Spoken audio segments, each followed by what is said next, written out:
Set ছয়ের এক দাগের শূন্যস্থান পূরণ করো যে প্রশ্নগুলো রয়েছে, ক নম্বর প্রশ্নটাতে বলেছে দুটি সংখ্যার লসাগু গুণ এখানে শূন্যস্থান দুটি সংখ্যার গুণফল। তাহলে এখানে হবে লসাগু গুণ গসাগু লিখবো আমরা এখানে গ সা গু। খ নম্বরে বলেছে শূন্যস্থান দেওয়া আছে কথার পূর্ণ রূপ লঘিষ্ঠ সাধারণ গুণিতক। তাহলে লঘিষ্ঠ সাধারণ গুণিতক মনে হচ্ছে লসাগু, তাহলে আমরা এখানে লিখব ল সা গু। এবার কি বলেছে 15 ও 20 এর দুটি সাধারণ গুণিতক হলো কত। দেখো 15 এবং 20, আমরা 15 ঘরের নামতা যদি পড়ি দেখবে 15 ঘরের আর 20 ঘরের লসাগু অর্থাৎ লসাগু করলে দেখবে পেয়ে যাবে 60 হবে প্রথম সংখ্যাটা। তাহলে 60 আমরা লিখবো এখানে, আর দ্বিতীয় সংখ্যাটা তার ডবল অর্থাৎ 120 হয়ে গেল। এবার কি বলেছে 480 সেকেন্ডে কত মিনিট হবে। দেখো 60 সেকেন্ডে যদি 1 মিনিট হয়, 60 দিয়ে আমরা যদি এটাকে ভাগ করি তাহলে আমরা পাবো কত 8 মিনিট। তাহলে এখানে আমরা লিখব 8 মিনিট। 2 নম্বরের ক নম্বর অঙ্কটা রয়েছে ফাঁকা ঘর পূরণ করো। এখানে বিয়োগ করতে হবে অঙ্কটা, অর্থাৎ 4 থেকে 2 যদি আমরা বিয়োগ করি তবে 2 হবে। তাহলে এখানে আমরা এই ঘরটাতে লিখব 2। এখানে বলেছে 6 থেকে 2 বিয়োগ করলে এখানে কত হবে 4। 5 থেকে কত বিয়োগ করলে 5 হবে, তাহলে এখানে লিখবো আমরা 0। 6 থেকে 1 বিয়োগ করলে এখানে হবে 5।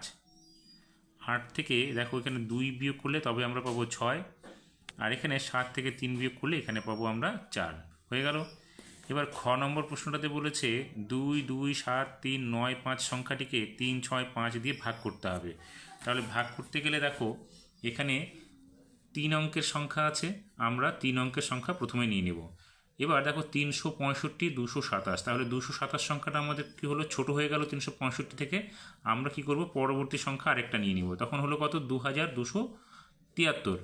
এবার 2273 দেখো 6 আর 5 দুটো অঙ্ক সংখ্যা আমরা এদিক থেকে বাদ দিচ্ছি, 3 আর 7 থাকলো কত 3, আর এখানে 22। 3-এর ঘরের নামতা যদি পড়ি দেখো 3 7 21 এবং 3 6 18, তাহলে 7 বার অথবা 6 বার যেতে পারে। তাহলে 7 বার দিয়ে গুণ করলে কত হচ্ছে দেখো 7 বার দিয়ে গুণ করলে হচ্ছে 25 25 25 55, কিন্তু এখানে কত আছে আমাদের 22 73। তাহলে 7 বার যাবে না, আমাদের যাবে কত 6 বার দিলে হচ্ছে 21 90।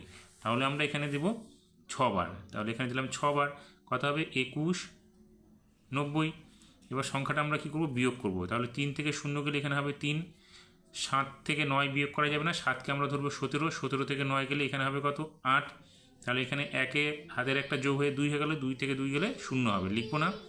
পরবর্তী সংখ্যা এখানে 9 নেমে গেল, কত হলো 839। এবার 365 দিয়ে ভাগ করব। দেখো দুটো সংখ্যা 6 5, দুটো অঙ্ক সংখ্যা এখানে 3 9 বাদ দিব, তাহলে থাকলো কত 3। 3-এর ঘরে নামতা বললে 3 3 9 অথবা 3 3 2 6, তাহলে 9 তো যাবে না, দুবার দিতে হবে। তাহলে 3 2 6, দুবার দিলে কত হচ্ছে দেখো 730। তাহলে আমরা এখানে দেবো দুবার, তাহলে কত হচ্ছে 730। এবার 9 থেকে 0 বাদ দাও, এখানে হবে 9। 3 থেকে 3 গেলে এখানে হবে 0। 7 থেকে 1 গেলে 8 থেকে 7 গেলে এখানে হবে 1। পরবর্তী সংখ্যা 5, এখানে 5 বার দাও। এবার আবার কত হলো 1095, তাহলে দুটো অঙ্ক সংখ্যা ডান দিক থেকে বাদ দিয়ে দাও, থাকলো কত 3। তাহলে 3 আর এখানে থাকলো কত 10। 3-এর ঘরের নামতা 3 3-কে 9 হবে অথবা 3 4 12 হবে, তাহলে 4 বার তো যাবে না, 5 বারও যাবে না, 3 3-কে 9 অর্থাৎ 3 বার যেতে পারে। তাহলে দেখো এখানে 3 দিয়ে গুণ করলে 365-কে কত হচ্ছে 10 95, অর্থাৎ মিলে গেল। তাহলে এখানে আমরা দেবো কত 3 বার, হবে কত 10 95। এবার তাহলে ভাগফলটা আমাদের কত হলো, তাহলে সুতরাং আমরা এখানে লিখব ভাগফল সমান চিহ্ন কত 623 এবং ভাগশেষ কত হবে, ভাগশেষ এখানে কিছুই থাকলো না অর্থাৎ 0।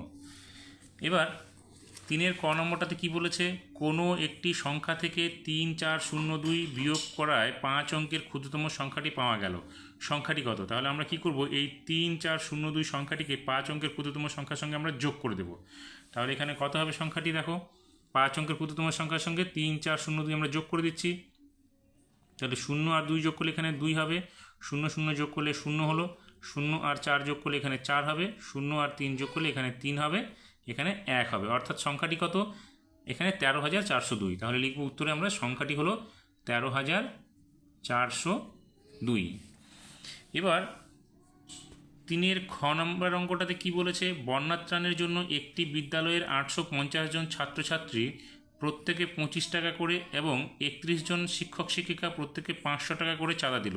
মোট কত টাকা চাঁদা উঠেছে? তাহলে আমাদের কী করতে হবে? প্রথমে 850-এর সঙ্গে 25 দিয়ে গুণ করতে হবে, যে গুণফলটা বেরোবে সেই গুণফলের সঙ্গে 31 দিয়ে 500কে গুণ করতে হবে, গুণ করে যে গুণফল বেরোবে সেই দুটো গুণফল আমরা যোগ করব, সেটাই হবে আমাদের মোট টাকা।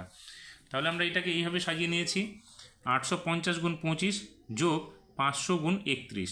তাহলে 850-এর সঙ্গে 25 গুণ করলে কত হচ্ছে দেখো, 5 0 0, 5 5 25-এর 5, হাতে থাকলো 2, 5 8 40 আর 2 42। এবার 2 দিয়ে গুণ করলে 2 0 0, 5 দুগুণে 10-এর 0, হাতে থাকলো 1, 8 দুগুণে 16 আর একে 17। তাহলে এখানে কত হবে? 0 5, এখানে হবে 2, এখানে 7 4 11-র 1, আর এখানে হাতের একটা নিয়ে 2 হয়ে গেল। তাহলে কত হলো? 2 1 2 5 0 যোগ, এবার 500-র সঙ্গে 31কে গুণ করছি, দেখো এখানে দুটো অঙ্ক সংখ্যা 0 আছে, আমরা 0 দুটো লিখে দিলাম। তাহলে 5 একে 5 হলো, 3 5 15 হলো, অর্থাৎ 15,500। তাহলে এখানে আমরা লিখব 15,500। এবার সংখ্যা দুটো আমাদের যোগ করতে হবে, তাহলে আমরা উপর নিচে বসিয়ে দিচ্ছি, দেখো 15,500 এখানে নিচে লিখে আমরা যোগ করে দিই। তাহলে কত হবে? 0, এখানে হবে 5, এখানে হবে 7, এখানে হবে 6, এখানে 2 আর 1 মিলে 3, অর্থাৎ 36,750। তাহলে এখানে লিখব 36,750। উত্তরটা হলে আমরা কী লিখব? মোট কত টাকা চাঁদা উঠেছে?